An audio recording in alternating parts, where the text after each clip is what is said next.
அதான் சொல்லிட்டாங்க, நாங்கள் அவர் ஜோ பைடன் ஆக போறாரு. கூரை ஏறி கோழி பிடிக்காதவர் வானம் ஏறி வைகுண்டம் போனார் என்று கிராமத்தில் சொல்லுவாங்க. இங்க தமிழ்நாட்டில் கூரை ஏறி கோழி பிடிக்க முடியல. இப்ப வெளிநாடுல போயிட்டு வானம் ஏறி வைகுண்டம் போறேன் அப்படின்ட்டு வெளிநாட்டில் படிக்க போறார். இப்ப ஜோ பைடன்லாம் அதிர்ந்து போயிருக்காங்க.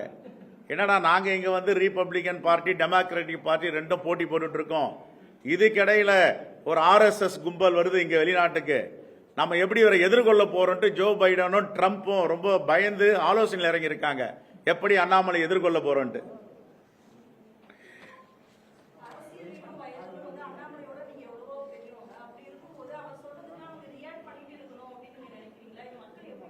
நாங்க ரியாக்ட் பண்ணலங்க. நாங்க எதையுமே, நான் தான் சொன்னேன் நேற்றுக்கு, நான் தமிழனாக இருந்தாலும் காவேரி பிரச்சனையில் கன்னட நாடாக இருப்பேன், கன்னட மக்களுக்கு உறுதுணையாக இருப்பேன்னு சொன்னார். நாங்க எங்கேயாவது ஒரு இடத்துல பேசியிருக்கோமா? பேசவே இல்லை. ரெண்டாவது, சோபா கரத்ன்றவங்க தமிழ்நாட்டில இருந்து வெடிகுண்டு வச்சுட்டு போயிட்டாங்க, கண்டிக்கவே இல்லை. எங்கேயாவது பேசியிருக்கோமா? கண்டிங்கன்னு சொன்னோம். வெறுப்பு அரசியல் விதைப்பவர் நாங்க இல்லை. ஆனா எல்லா இடத்துலயும் ஒரு வெறுப்பு அரசியலை விதைச்சிட்டு வர்றார். காங்கிரஸ் வந்து திராவிட முன்னேற்ற கழகத்தின் அடிமையினார். இவர் வந்து 3 கட்சியிலிருந்து வந்தார், அதனால வந்து காங்கிரஸ் வரலாறு தெரியாதுன்னார். இதுக்கெல்லாம் பதில் சொல்ல வேண்டிய பொறுப்பும் கடமையும் எங்களுக்கு இருக்கு. அதனால நாங்க வந்து ரொம்ப பணிவோட தான் அவருக்கு சொல்லியிருக்கோம், இதெல்லாம் வேண்டாங்க அரசியல் அப்படின்னு. நாங்க சொல்லுங்கம்மா, சொல்லுங்க.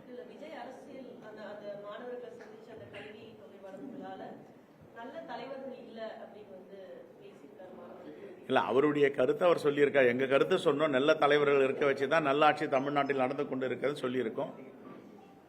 அவருடைய கருத்து, அது அவருடைய கருத்து சுதந்திரம், அவர் பேசலாம். அதுக்கு நாங்கள் எதுவும் மறுப்பு தெரிவிக்க விரும்பவில்லை.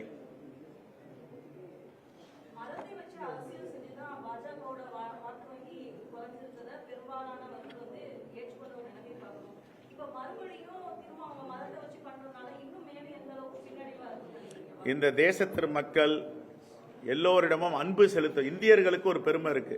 இந்தியர்கள் என்றால் அன்பு செலுத்துபவர்கள், இந்தியர்கள் என்றால் எல்லா மதத்தையும் அரவணைப்பவர்கள், இந்த இந்தியர்கள் என்றால் எல்லா சாதியையும் அரவணைப்பவர்கள், இந்தியர்கள் என்றால் வெறுப்புக்கு அப்பாற்பட்டவர்கள் என்று உலகம் முழுவதும் இந்தியர்கள் மேல ஒரு பெருமை இருக்கு.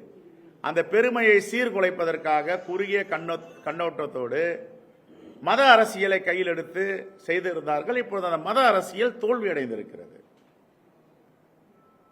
சென்னை விமான நிலையத்தில் 267 கிலோ தங்கம் பறிமுதல் செய்யப்பட்டிருக்கு. இது குறித்து நிறைய பேர் சோதனை செஞ்சுட்டு வராங்க, கஸ்டம்ஸ் அபிஷியல்ஸ். அதுல வந்து ஒருத்தர் வந்து அண்ணாமலையோட பாஜக காரியகர்த்தாவும் நம்ம அம்மையார் கேட்டாங்க, நீங்க ஏங்க அவரு சொல்றாரு நீங்க இதுக்கெல்லாம் பதில் சொல்றீங்கன்ட்டு. நாங்கள் அதெல்லாம் சொல்லாமல் இருந்தோம். காலையில் கூட பத்திரிகையில் பார்த்தேன், சோசியல் மீடியாலாம் பெரிய அளவில் வந்து ட்ரெண்ட் ஆகிட்டு இருக்கு.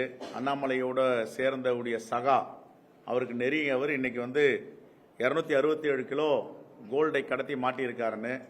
உண்மையிலேயே பேசக்கூடாதுன்னா நீங்கள் கேட்ட கேள்விக்காகனா சொல்கிறேன், இதுதான் ஆதாரம். உங்களால் அது கிடைச்சிருக்கான்னு தெரியல. இதுக்கெல்லாம் அண்ணாமலையை பதில் சொல்ல சொல்லுங்க. எதுக்கு பதில் சொல்லாமல் போயிட்டு யார் யாருக்கு அடிமைன்னு சொல்லிட்டு இருக்காரு அவரு? இதுக்கெல்லாம் விசாரணை பண்ண சொல்லுங்க. சிபிஐ, அமலாக்கத்துறை, இன்கம் டாக்ஸ், கஸ்டம்ஸ் எல்லாரையும் அனுப்பி இதெல்லாம் விசாரணை பண்ணணும். எங்களை போயிட்டு மிரட்டிக்கின்னு நான் வழக்க போடுவேன், தூசி தட்டி எழுப்பேன். நாங்கள் தான் தயாராக இருக்கோம், வீடெல்லாம் திறந்து வச்சிருங்க, போனாலும் வாங்க, தவறு செஞ்சு தான் எடுத்துட்டு போங்க.